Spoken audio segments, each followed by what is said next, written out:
They are learning a painful lesson because of you. They've had a wake-up call. They'll never admit it. Very defensive. They're also very immature. And they make a lot of decisions because they're afraid to be alone. You know who it is. If it's for you, that's what came out immediately. Obsessed. Okay. That's what I mean. Learning a painful lesson. Going through something with someone else. Thinking about you. They're going through something that they just can't handle without you. They thought you'd still be there somehow. Like it never occurred to them that you wouldn't. Fear of rejection. That's why they haven't come in. Red flags everywhere. Secret admirer. Hiding. Which kind of go together. Emotional exhaustion. The situation they're in now is emotionally exhausting. And it's something you told them not to do. You told them there were red flags. They didn't listen. Went against a lot of people's advice. Very painful lesson. Also, this person may have tried to launch a personal attack against you. What? Okay, I just got that all of a sudden.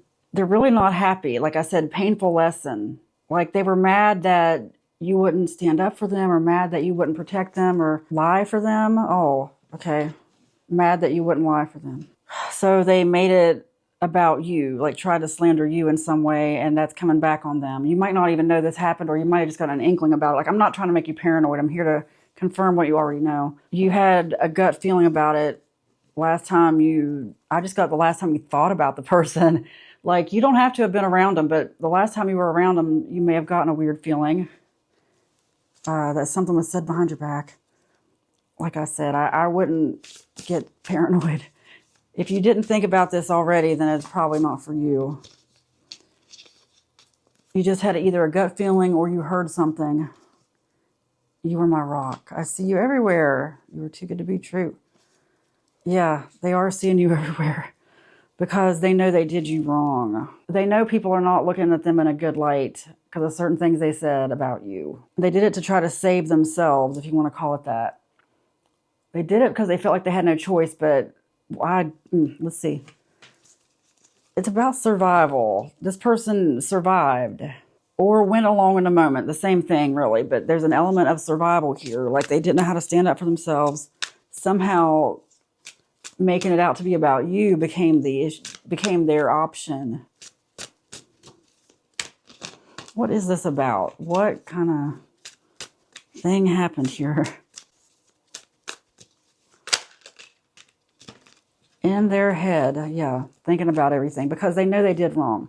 It was really an immature thing, whatever they did, whether it be a campaign or a gang stalking, it was very short-lived and in bad taste. Like they were trying to do that thing where, you know how people, I don't want to mention certain personality disorders, will completely play the victim and like they loved you one day, the next day they hate you because you rejected them and they'll find reasons to hate you. Like everything they loved about you, suddenly they hate, okay?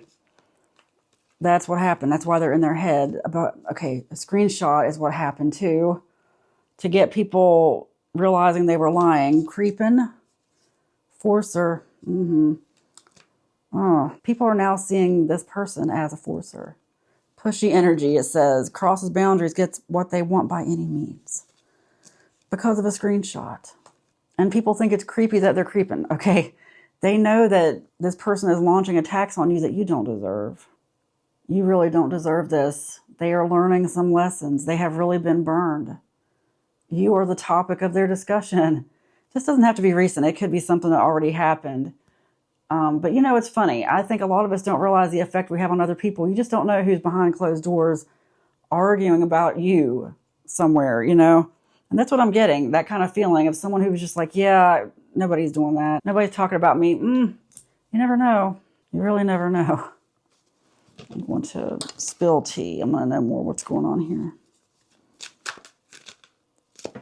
Testing limits, jealousy issues. Okay, see, this goes along with forcer. They tried to force. When did mind games come out? Did I miss that earlier? Jealousy issues is what led to the mind games. That's what led to the real flip-flop between like love and hate here. You know what I mean? They went from being very jealous that someone else might have you to the fact that I can't have you, no one can, or I'm going to make everybody hate you the way I hate you. They really have a lot of issues to deal with, okay? That's why emotional exhaustion came out. Immature. Obsessed, secret admirer, but also trolling, also creeping, you know? Because that's what's really beneath all this, is a deep admiration, deep love, a deep fear of rejection, trying to get you out of their head. But some people don't realize when they do this, they launch these weird smear campaigns against people who don't deserve them. Not that anybody really does, but they just make up stuff is what I mean. It's based on nothing. What people don't realize is it actually shows that they care, you know? It shows that they actually probably love you, not hate you. It's like, why would you be so obsessed?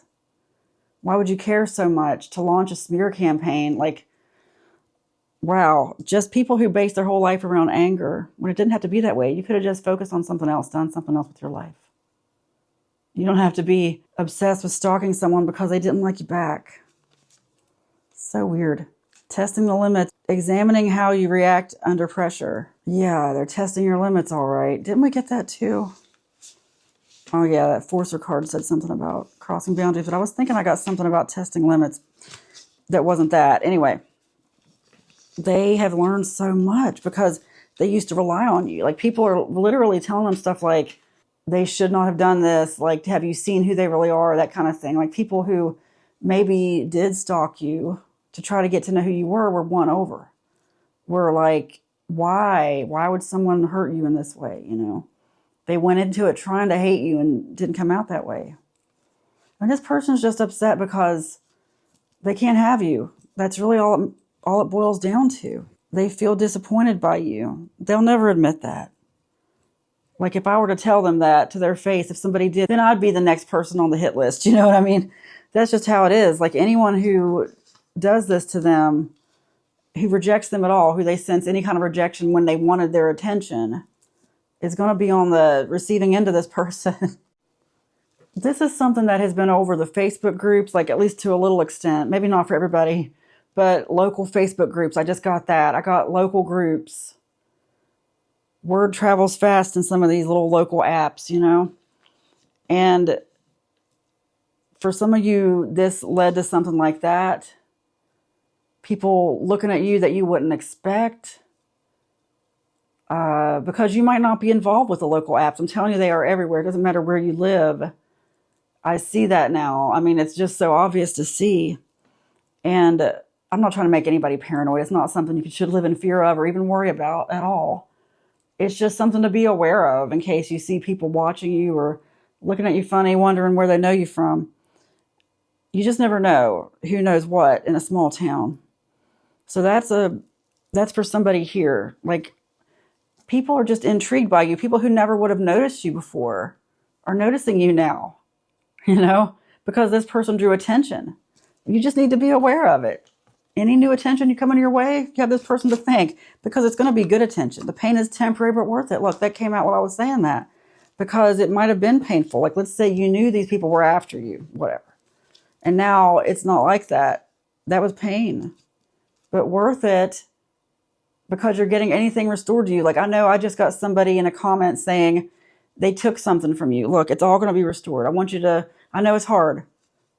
I know this is really hard, especially if people really have taken something from you.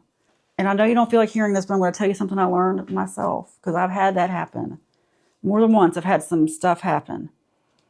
And then I've even had people try to attack me because they were playing the victim after they took things from me, okay? Tell some fictional stories. Well, those people get paid back in the end, and you will get paid back. But it will happen really fast if you let go of this. You will see the magic of the universe happen in front of you. The blessings of God, if you want to call it that, okay? It will rain down on you if you can really change your thoughts and your mind about this person, not be around them, but just imagine good things happening to them. I know you didn't want to hear that, did you? A lot of people don't, but I'm telling you how the game is played. I recommend following Kevin Trudeau if you don't. Just a theory, but this is a simulation. There are ways to play the game of life. There's even a good book in the public domain. I think it's called The Game of Life and How to Play It by Florence Scovel Shinn. Did I get that right? I'm just going by memory. But I think it's in the public domain. And look, I'm just telling you, you came to this earth to be triggered by these people. Look, I could tell you some stories. I'm not going to, and I also can't listen to anybody else's.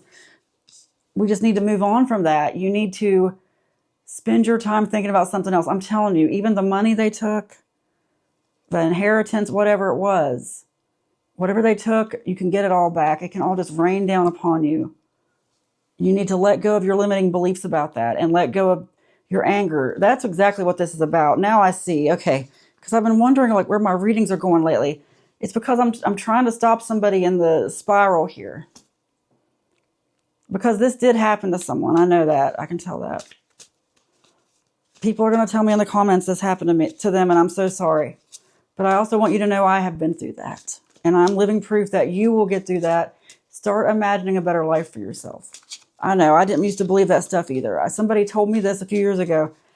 Like, be careful with your words. Like, it doesn't mean you're lying. Like, if you're sick, just say, I am healed. It doesn't mean you're lying. Like, it's hard to explain, but I've been through a lot of religious stuff involving stuff like this on both sides. People who say do that and people who say don't. And now for spiritual reasons, I'm going to tell you, speak the opposite of what's going on. If you're in pain, say, I am healed. I mean, really, start having that conversation with yourself. And you will trick yourself into believing it, and your mind will heal you. Oh, what happened here? What? I didn't realize I was shuffling this. I didn't realize what I was shuffling. But you know what? Fresh Start came out regardless. It comes out when it's supposed to. Let me go to this. What? Okay, you have no fear about the fresh start. I love that. You need to let go of your fear. Like I was saying, keep going. I forgot that even came out. Keep going. Look, this is exactly lining up with what I just told you. Because that's what this is about. If you had something taken, I don't care how big it was. I don't care how big it was. Start imagining that you exit the simulation, like exiting the holodeck on the Starship Enterprise, okay? You exit the holodeck. You go out there and you say to yourself, this is the reality I want to actually have. And you write down those things, like actually write them down. Don't tell anybody about it, just write them down. And get that in your head and use all the 5 senses plus 2 others, vestibular and proprioception. Use all 7 because you're going to write a character of yourself where you're getting up and walking around. That's what you're going to see in the simulation when you go back in. You go back in a holodeck, the door's open. You get to see all that stuff where you have what you wanted. The stuff you're worrying about now is behind you. You have it all back. I'm telling you it works. I'm living proof that this works. I know somebody's going to say, but you don't know what they took from me. You don't know what they took from me. I'm living proof that this works.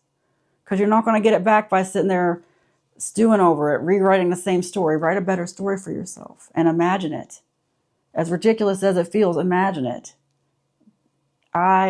Image, in the image of God. I am. Start just saying, I am this, I am that. I am worthy of the things I want. I am worthy of having all that money back, plus 1,000 times more.